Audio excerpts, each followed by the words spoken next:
ये दिखाई दे रही है तुम्हें, ये आकृति कैसी है? आयताकार। कैसी है? आयताकार। देखो इसमें ये आपकी लंबाई है और ये आपकी चौड़ाई है। और यदि मैं इसको ऐसे मोड़ देता हूँ, देखो मेरे पास में ये दो ढक्कन भी है, इसके बारे में बाद में बताऊंगा। और ये मैंने इसको मोड़ दिया और इनको ढक्कन को ऐसे बंद कर दिया, तो एक आकृति बन गई तुम्हारी नई। पहले आयताकार आकृति थी, अब नई आकृति बन गई। क्या तुम इस आकृति का नाम बता सकते हो? बेलन। वेरी गुड, बहुत अच्छा। तो इस आकृति का नाम है बेलन। क्या नाम है बेटा? बेलन। तो इस बेलन में देखो, एक तो ये हाइट होगी और एक यहाँ पे देखो, इसके एक सिरा आपका वर्ताकार है, दूसरा सिरा भी आपका वर्ताकार है। क्लियर हुई बात? ये एक ये वर्ताकार, एक यार, इसको मैंने यहाँ पे बंद कर दिया। तो इस आकृति का क्या नाम हो गया? बेलन। अब ऐसी आकृति मैंने देखो आपके ब्लैक बोर्ड पे बनाई है, इसका बिल्कुल सेम है। देखो ये वर्ताकार आकृति, ये वर्ताकार है ऊपर और नीचे भी वर्ताकार है। ये देखो यहाँ पे दो ये मैंने बनाए हैं वर्ताकार। ये मैं इसको निकाल के दिखा रहा हूँ आपको। हो गए दोनों? और ये होगी आपकी देखो हाइट यहाँ पे। तो इस आकृति का नाम हो गया बेलन। इसको आर बोलेंगे त्रिज्या और इसको बोलेंगे हाइट। ये आपकी हाइट होगी। अब देखो मैंने इसको बेलन किसे कहते हैं? ऐसी आकृति जिसके दोनों सिरे वर्ताकार हो, उसको क्या बोलते हैं?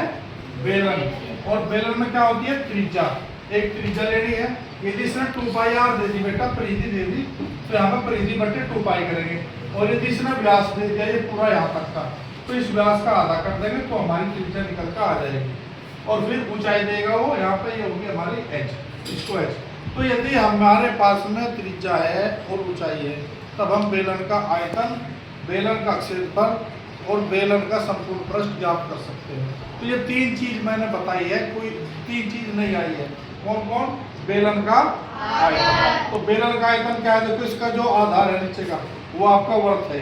तो इसका आधार जो है वर्त हो गया, वर्त का क्षेत्रफल हो गया। और यहाँ पे ये हाइट है। यदि हम इसमें यहाँ पे वर्त के क्षेत्रफल में हाइट की मल्टीप्लाई कर देंगे, तो इस बेलन का आयतन निकल के आ जाएगा। तो ये मैंने लिखा है यहाँ पे पाई आर स्क्वायर इनटू h। तो ये देखो आधार का क्षेत्रफल गुना h। अब आ गया दूसरे नंबर पर आपका बेलन का वक्र पृष्ठ का क्षेत्रफल। तो वक्र पृष्ठ हमारा देखो यहाँ पे ये ले रहा हूँ, ये इसका सारा का वक्र पृष्ठ 2 पाई आर और ये हाइट। यदि 2 पाई आर में हाइट की मल्टीप्लाई करेंगे तो इसका वक्र पृष्ठ आएगा। वक्र पृष्ठ है ये बाहर का। जैसा रोलर देखा तुमने, रोलर तो देखा तुमने जो सड़क पे चले वो इस तरीके का गाँव है, तो उसको बोलते हैं हमारा ये वक्र पृष्ठ जो चारों तरफ का घूमका रहा। और ये वाला तो देखो इसमें यहाँ पर आ गया परिधि गुणा ऊंचाई करेंगे तो बेटा वक्र पृष्ठ आ जाएगा। अब आ गया संपूर्ण पृष्ठ। तो वक्र पृष्ठ ये था, ये संपूर्ण पृष्ठ ये कहाँ से आ गया? संपूर्ण पृष्ठ हो भाई, क्यों वक्र पृष्ठ था?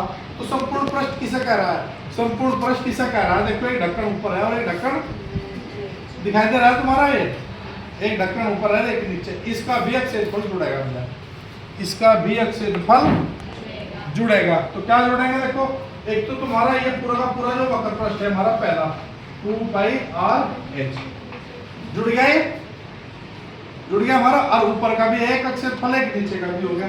तो कितना हो गया बेटा? यहाँ पे 2 पाई आर स्क्वायर। एक क्षेत्रफल ऊपर का है एक नीचे का, इसलिए 2 हो गया। और क्षेत्रफल हमारा पाई आर स्क्वायर होता है। क्लियर? अब इसमें से क्या कॉमन आ गया बेटा? देखो 2 पाई आर, तो अंदर कितना बच गया यहाँ पे? h plus R, h plus. तो ये फॉर्मूला, इसको सूत्र भी बोलते हैं, तुम इसको भी याद रख सकते हो। ये ऐसे भी निकाल लो, पहले इसका वक्र पृष्ठ निकाल लो और फिर क्षेत्रफल निकाल कर उसका डबल कर दो, जो दोनों को जोड़ेंगे तो वो आपका संपूर्ण पृष्ठ निकल के आ सकता है। और यदि आपका 2 पाई आर, यदि डायरेक्ट फॉर्मूला आपको याद रखना है तो फिर रखना है इसमें से 2 पाई आर और आपको त्रिज्या और h जोड़ देंगे, इनमें आप मल्टीप्लाई कर दोगे तो ये आपका निकल के आ जाएगा। तो इस तरीके से हम इसको फॉर्मूले को याद रख सकते हैं। तो इसको आप सब अपनी कॉपी पे लिख लो, इस चित्र को भी उतार लो, उसके बाद में एक क्वेश्चन करो। क्लियर है ना?